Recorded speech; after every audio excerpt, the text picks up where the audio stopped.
Okay, 3.1 exponential functions. In Unit 2A, we studied power functions, radicals, polynomials. These functions are algebraic functions. That means they use algebra to solve. So if you had an equation like this, you would subtract. So all of those functions, all these functions will use algebra to actually get details of where you cross the x-axis. Exponential functions do not. You have to convert one into an exponential into a log, and then vice versa for going from a log to an exponential function. This is the general form.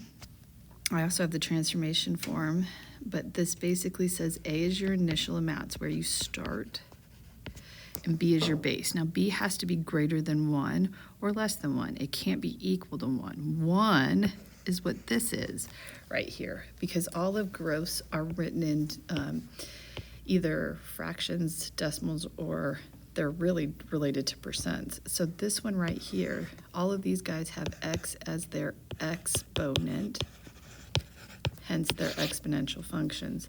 This one is not an exponential function because it represents 100%, and 100% does not give you growth or decay. Answered all parts. Okay, so here's the transformation function. B is not going to be a horizontal stretch or shrink. It's just the base. It's just related to it. We're not going to have a B there for horizontal shrink or stretch. C moves you left or right, and D will move you up or down. And I guess we didn't list what A is. A is going to be your vertical stretch or shrink.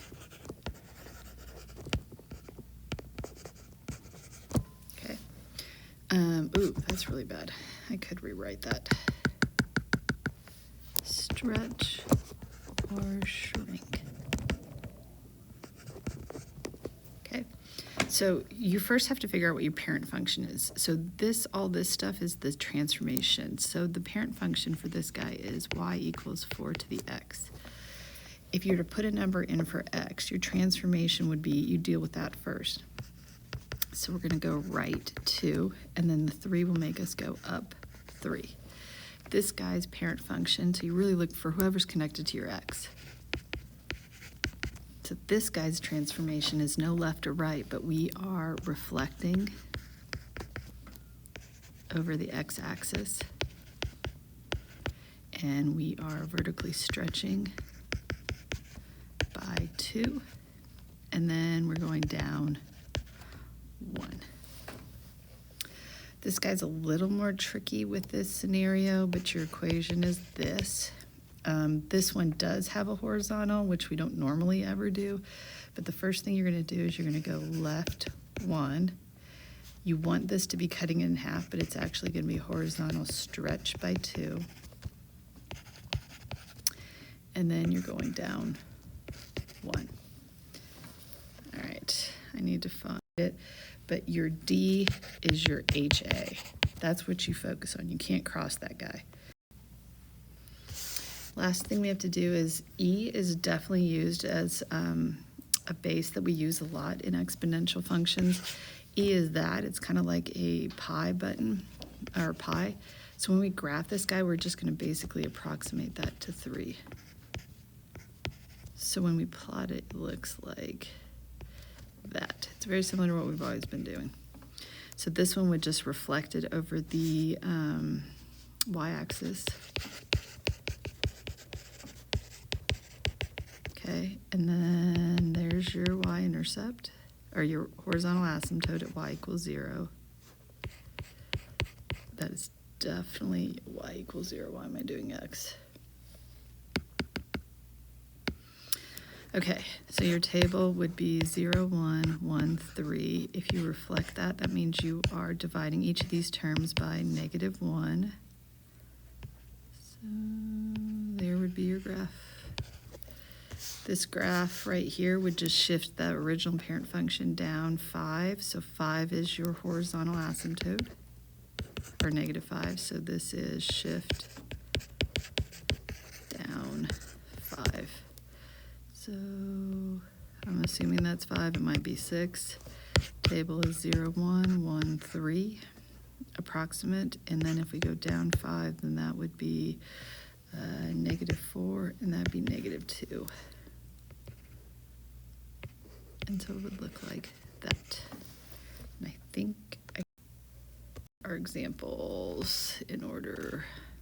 I think this is the next one we do. I guess I should find my notes. Okay, so, here's example 1, it says right here. So this guy, to graph this 5 to the x, you're gonna create a table. And we could create lots of points, but they're gonna go off this table really quickly. So 0, 1, and then when you put 0 in there, you're gonna get 1, and this is 5, okay? Exponential functions always have a horizontal asymptotes, and this one, it's always that d, and I know on that other page I didn't. So this would be y equals 0. So you have a horizontal line here. Okay, I have only y-intercepts, and that's 0, 1. And I'm going to plot these points. And you have to, 1, 2, 3, 4, 5, you're going to have to just know that that's going like that. You have to kind of memorize it because it was going up a mountain, that's going to be growth. Domain, I didn't have to pick up my pencil. Range should be that. This is increasing from -infinity to +infinity. And your EB is the limit as x approaches -infinity. Ooh, that looks almost like an 8. Is going to approach my horizontal asymptote, and the limit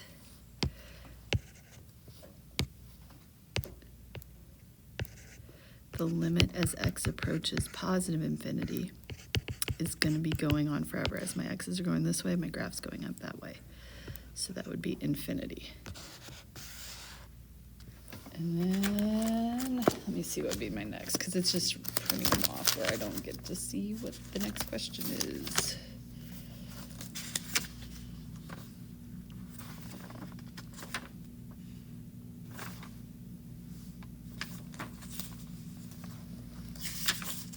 Yeah, we plotted more of, okay, transformations of this guy. This would just shift our graph up 1. This would reflect it over y-axis, and this would be a reflect over the x-axis and vertical stretch. These can be in any order for those two by 3. Okay, so the parent function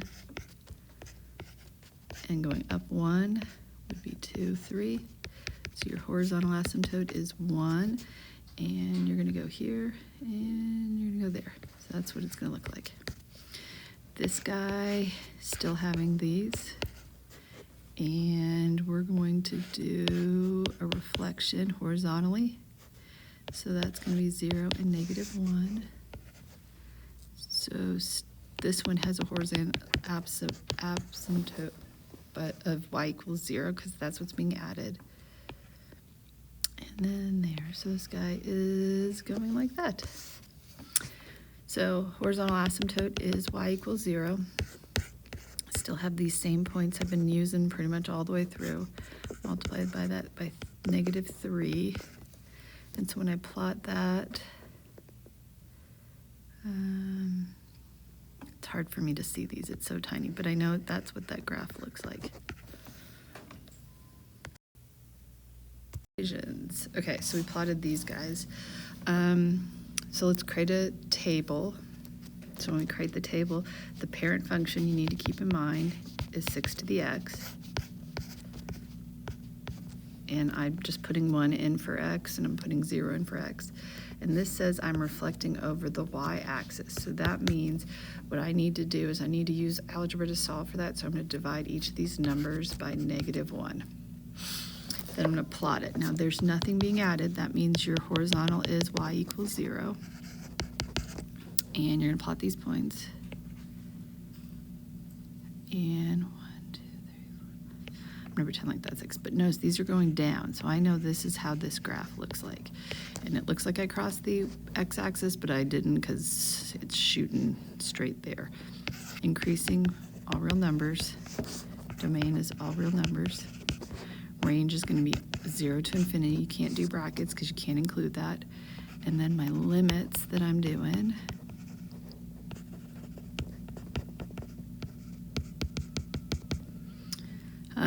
as your function goes to negative infinity, your graph is going to positive infinity. As your graph is going to positive infinity, your graph is approaching 0.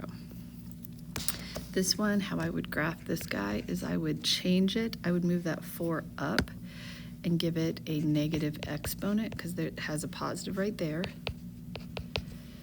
So my table is going to be, remember my equation is y equals 4 to the x. So the first thing I'm going to do is I like to do vertical, so I'm going to add 1. That's going to be 2 and 5. Now what I know is this is my horizontal asymptote.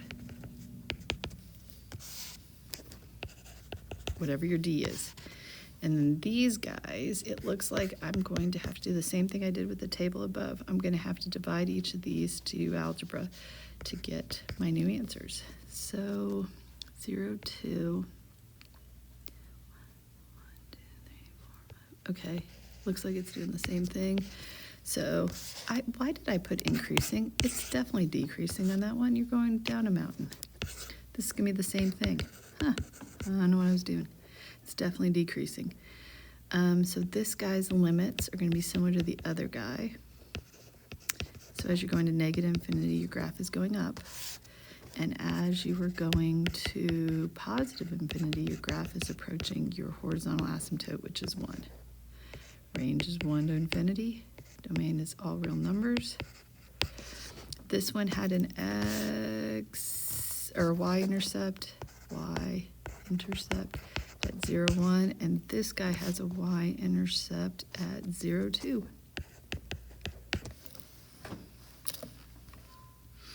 These are the graphs of the growth. This is going up a mountain. This one would be going down a mountain. The only thing I would fix is the intercept should always be points. But you'll notice your horizontal asymptote should be one of your limits, and then the other one's either going to positive infinity or negative infinity, depending on what you're doing.